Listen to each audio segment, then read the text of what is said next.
As you two for chairman, the best they say, as I came out at the one where my party, then you can't cheer.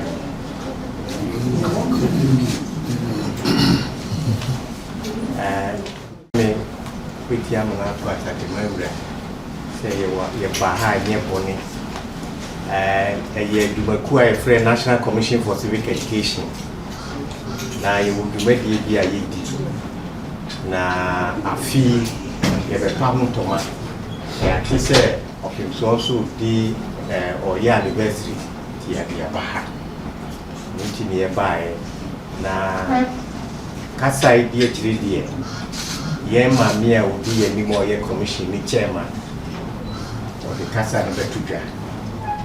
Na nia titiri pa ka ho ne se ye mami president Boni din ma obedi commission na ni no o ma mechia Asante Manhyia na yoko fa da ye commission no ne otumfo ntem no so o ba wa bekin kan wo ma hu enti o pese o ba dwuma ye chi otumfo nhira no or Guinea Shira na a Juma de Asher and Sano, which we had to one more. Thank you very much for listening to see us. Royal Majesty, Tunko, the second, and I know we are grateful for doing us the honor to pay a courtesy call on you. I'm here with my team from NCCE, my management team, and with me is Victor Gobe, the Deputy Chair, Finance and Administration. Mr. Kwama here is Deputy Chair, Operations, and the rest of the team, lots of us. Our mission here today is to, first of all, congratulate you and bring our felicitations on the occasion of your silver anniversary, 25 years on the ruling stool. It is no mean achievement. Yours has been 25 years of admirable work that as a country we are all proud of. All of us are so proud to have you. And so congratulations, and we wish you all the best in the celebrations that are coming. As was mentioned before, we are here to unveil our Constitution Week, which you are no stranger to, Your Majesty, because in 2012 you graced our platform giving the inaugural address for our Democracy Week celebrations. That was when the commission was headed by Madam Charlotte Osei. And so we know that the Constitution Week is not strange to you. What we are here to do today is to launch it in Asante. And if we are coming here, we have to pass by and pay our respects. As was mentioned before, personally, I have not come to pay my respects since I was appointed. So I take this opportunity to do that as well. My name, which I should have mentioned earlier, is Kathleen Addy. I'm Chairperson of the National Commission for Civic Education. I've been Chairperson since June 2022. Prior to that, I was the Deputy Chairperson for about 4 years.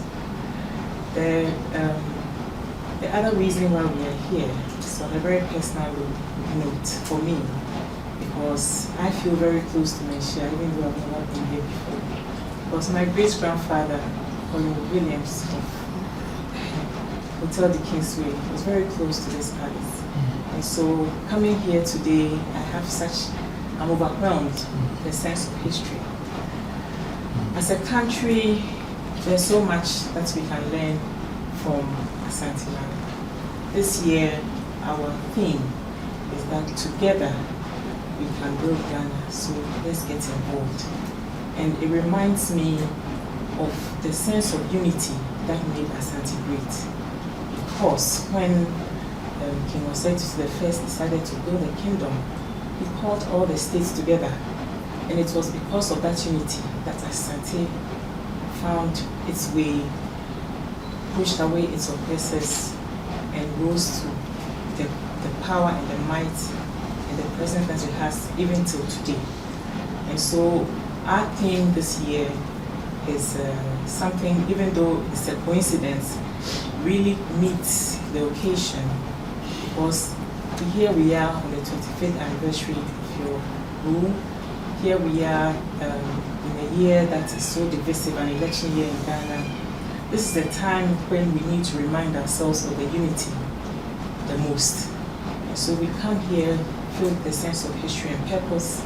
We come here to renew the relationship, to rejuvenate the relationship that exists between Manhyia and the NCCE. We come here to seek your blessings in the work that we are doing. Beyond the launch of Constitution Week, our mandate is to ensure that Ghanaians come together as patriotic citizens with one vision to build our country into the kind of country that we desire, to all work to attain the vision for our country that we hope to see. And so I know that there's a long queue out there. I will not make it long. We hope that we will have another opportunity to pay a longer visit. But for now, I'd like to thank you again for receiving us, for the warm welcome, and for giving us the opportunity to also visit this hallowed hall. We are not unaware of where we stand, and we are grateful for the opportunity. Maybe if you give me the chance, I'd like to introduce my team. Mr. Todobe member, we have Madam Hajara Ufar, who is a commission member. We have Ms. Jael Provincial, who is my daughter. I brought her along. And then we have Madame Lucille Hewlett-Annan, who is the commission secretary. And then we have Dr. Imrana, who is the director of programs, followed by Madam Joyce Afutu, who is director of communications and corporate affairs, followed by Madam Dora Hammond, who is director of administration, and Dr. Loretta Asante Sapong, who is director of research. So this is the entire to reignite the relationship that we have in Asia. Thank you very much. So, Nana from National Commission for Civic Education. What's my Omina Papa, Omopen or Dano, and then we are member, then Barney, now some Moma Papa. So, as is simple before, you know, Dano, when you remember in the people so we know power. See, no premium say a binding up on a Manhyia, and then we are Munina Bandi. Was a song, Sababu didn't walk. Then so we'll see how I'm of only a chair. Nemo, a Juma woman, Fitian woman, yet that there many dear chairman, we heard the woman. This is what my dear would eat in a Ura and do what she ever the way in Bronica, some civic education, no said a bear church, mamma, or Mamphone in our tear says, saying a yin was here fashion near the Etna money a quaint the first one of Manacoso.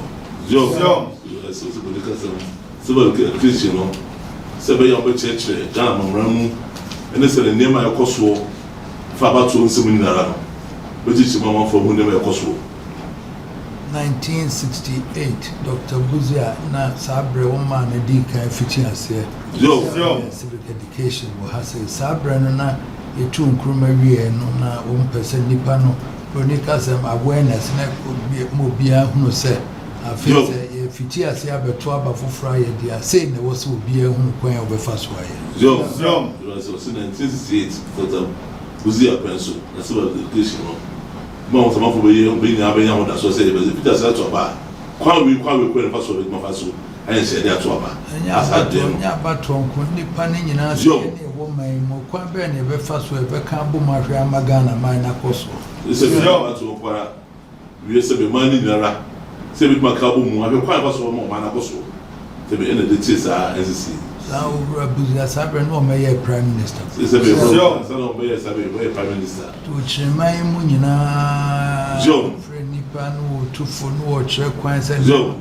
A yen, I said, yes, I was here, Cabo Magana, so it's your Munera for Nera to full church, Musabi.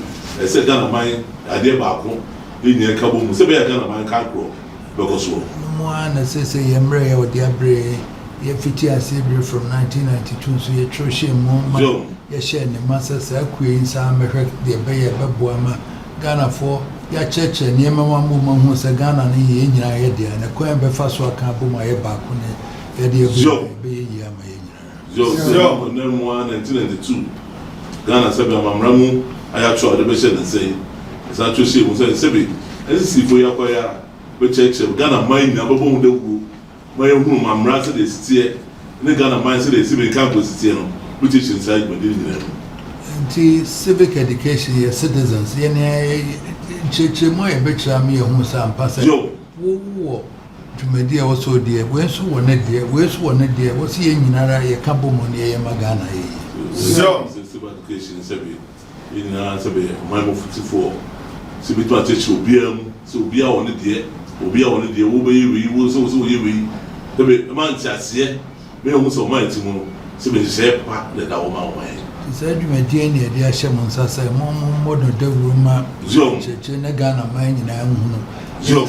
It drew my Jumeswa, and your party when your party was. Name a party we use a party we cry, who will move in Yano, and the morning dinner, who would the also Yamagana Cosway here. Joe, you say that's on side. The Lord, my party, as a party we party. They move Bodo, I change a Roman man for whom. Jinabre ene sebe jiseye ene sebe mra da o memu no obi ehun sebe so bi oni memu kro obi o party no onye do ye nso wo a da so nsa no sebe de bubo no ai sebe to boma Ghana man na asiase ene da so nsa ane ko school ne wo civic education na wo mo hwe manemra na nyina ye yiye free ka ho na mo bre no sansa no wo mu na kane ne edifiti ase a ye chiro ball akra mfanto ha ye say ahodi nyina civic education ne chiro na nyemu mensu anko a titi pa nyina na wo civic education more and nipa responsibilities ne de wo na wo say no so mo na education for nka na mrem na emo amo nyina see the record no say man ti brem nyina na say be kusu na no civic education ne say be ho no a e kan say be Luciano home, and then they didn't have to Opemsuo when the Christian one of them can. That's how money in our say. I don't come with the master, we might be more brave. The next time, need for in our about him. I must have one for whom said, what would they say? Then within they reckon say, obey, Simukna, Nancy, when the Christian one can. Maybe as somebody who could be out, what a rule. That's a bit predicament. And that's bad, yeah, Bagana, Mamma, and Kenny. Joe. As I said, Ubi this or when the 2 minutes were yet do Pibia.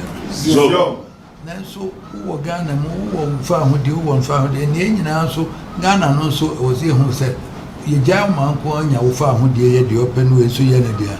And a gun and hope, them Rabian. I will see a number near this one. Joe, you must say, was in there. There are members, baby, one once a bit. Ever, and I can't know. So the German sadly in our also. I say we say we Ghana man no mamra say be the boom man. The Germans won pan say be they found the kind over there. Let's say my man to Chairperson inu. And the record was say we na who the wo we chairman who say pass we over who the so to be contract. They say we so we call now to be a brand to say the that we na who the wo na say wo. Ye nara assassin ye nyina na e dia. Joe. Eni wo bi nchen wo bi.